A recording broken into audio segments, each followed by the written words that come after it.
And 10 AP macro form B. All right. Country's economy is in short run equilibrium. Output less than full employment. This means a recession.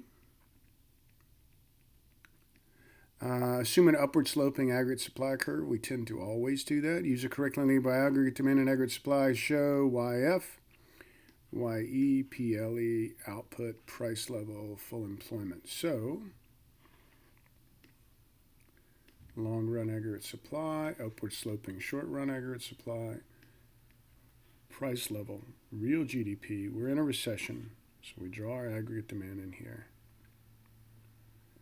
This is PLE they wanted, YE, and YF. Remember, YF is full employment right under your long run aggregate supply curve. Assume that the country's government increases domestic military expenditures on the graph in Part A. Show how the increased expenditures affect the following. Aggregate demand. So we know that military expenditures is the same thing as saying government spending. So government spending is going up. So aggregate demand has to be going up. Show the new output and price level. There's nothing that really shows me that this goes back to full employment. And this is the second time I've done this one because I wasn't so sure that we would want to show us going back to full employment. They don't ask us to draw the long-run aggregate supply curve, even though they say that there is a YF. So YF tends to imply that we need to have a long-run aggregate supply to know where full employment is. We're just going to do it as if we're going back to full employment. This one was a bit tricky for me, only in that I wasn't sure. I knew aggregate demand shifted to the right, but I wasn't sure whether I wanted to shift it to the right all the way to full employment. I'm hoping that the College Board wouldn't be such jerks and recognize that if you just shifted it to the right, you would still be correct, that you didn't have to take it all the way back to full employment. So let's show our new PL2. This would be our new Y2. Again, I'm making the assumption here, which I think they do in the answers. They assume you're going to be shifting it to the right. Probably not have to be to full employment. Anyway, using a correct labeled graph with a short run Phillips curve, show the effect of an increase in military spending in the short run. Label the initial point as A and the new point as B. Now, just recognize here that your aggregate demand and aggregate supply curve, everything that happens over there has to make sense and happen in your Phillips curve. This is your long run Phillips curve. If that's full employment right there, we'll shift our short-run Phillips curve right through there. And this would have been our recession. We're in a recession. We can see that in our recession, inflation is low, unemployment is high. And then we know that aggregate demand increases. When aggregate demand increases, we move up our short-run Phillips curve. So the initial point was A, and then we moved to B. I think in the answers, they don't put us back at full employment. They put us back like right here. We're still saying the same thing. I still think it's correct.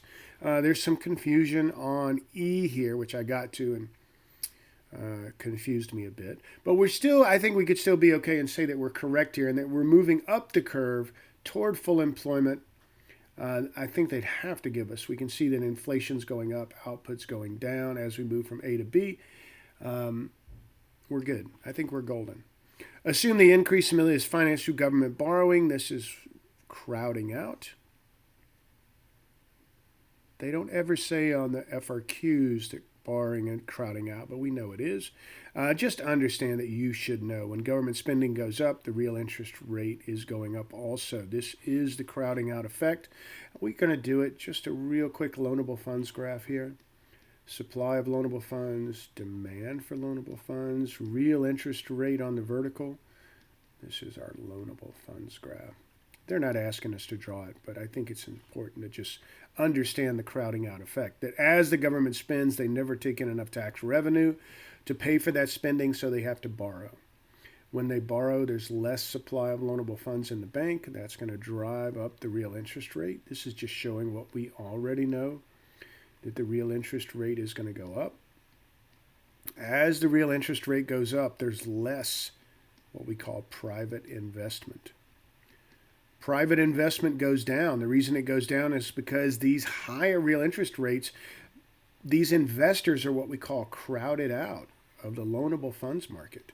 They can't get good, cheap loans, so they're crowded out of the loanable funds market. So, what will happen to the real interest rate? We would say it goes up, and we would explain it just for that very reason that as government borrows, there's less supply of loanable funds in the banks. The real interest rate goes up. And I think we're okay with saying that. E, and this is where the confusion for me came in on this one question. They want us to show economy producing two goods, military and civilian. That's easy enough. Let's just do military up here and civilian down here. Using a correctly labeled PPC, show the effect of the increase in military expenditures from Part B, labeling the initial point as C and the new Part D. A lot of letters there.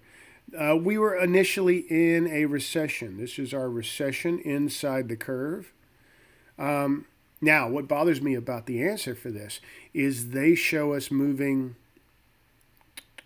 like to here. Let me see here. Using correct label PPC, show the effect of an increase in military from Part B. Effect shown in short run. Anyway, we're in a recession, and then there's more spending on military goods, which implies that we've got to be moving, obviously, toward more military goods on our PPC, right? Obviously, here we are producing that many military goods. Here we are producing that many military goods. We're moving sort of toward the curve. And that's what, on the answer sheet, they show us at full employment. This is full employment, right?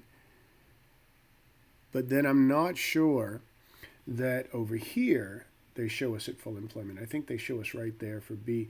Anyway, that's not back at full employment. So as long as so I think you could have had some leeway here. I think the College Board would have recognized that if I had military up here and I had civilian here, I knew I was in a recession. Let's say I'm here. And now I move toward not only more, closer to the curve, but also more military, a higher level of military, right, spending. I think they would have had to give us points for that. So they showed us going back to full employment on the curve from someplace on a recession. I think as long as you showed more military goods and being closer to the curve, you would have been fine. Anyway, that's tricky in my own view. All right, guys, be safe. Take care. Bye.